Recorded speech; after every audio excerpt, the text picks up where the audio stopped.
So I'm just going to go out for a run with the Epson SF-810, and the plan today is to try out the interval time and see how we get on with that. Also the plan is to do a 1 mile warm-up and then switch from chronograph to lap, the auto lap timer, whatever it's called.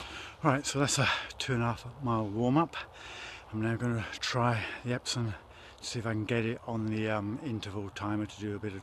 Not got it into me today, so the intervals aren't going to be a lot of difference, but the point is, can I hear the timer, the bleeps, and you know, is it going to be alright to do? So I've just stopped the timer, it's all done now. Let's switch it over, or attempt to switch it over onto intervals. That was frustrating. I ended up turning it off again accidentally because of the confusing buttons, because you end up holding buttons down and hoping the function will pop up, but no, you absolutely can't get to the interval training mode if you've got it on, if they've got any run already on the go. So you have to stop it, reset it. It's really frustrating. So I'm going to have little bits of runs rather than a whole run with intervals in the middle. So I've just done the intervals there.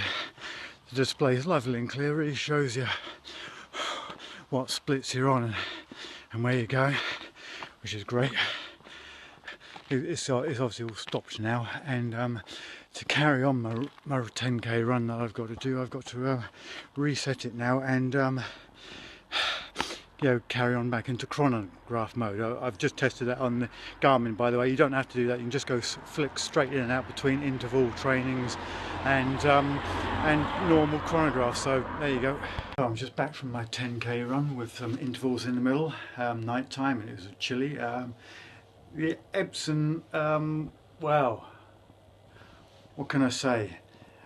I decided to do the intervals about 2.5 miles. It wouldn't do them, so I had to reset my run, go into chronograph, out of chronograph mode into interval mode, and the intervals were clear enough. I would prefer the bleep a little bit louder. I found that a bit quiet with wind rushing in my ears and things, but whatever, close enough.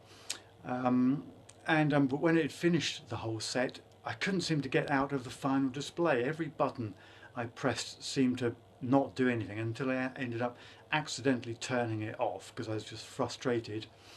And then I had to switch it on again. On the plus side, it did automatically go back into chronograph and didn't stay in the interval mode, but the Garmin wouldn't behave anything like that. So frustrated is a bit of a word. I have a 10k run chopped up into little tiny pieces. Oh well.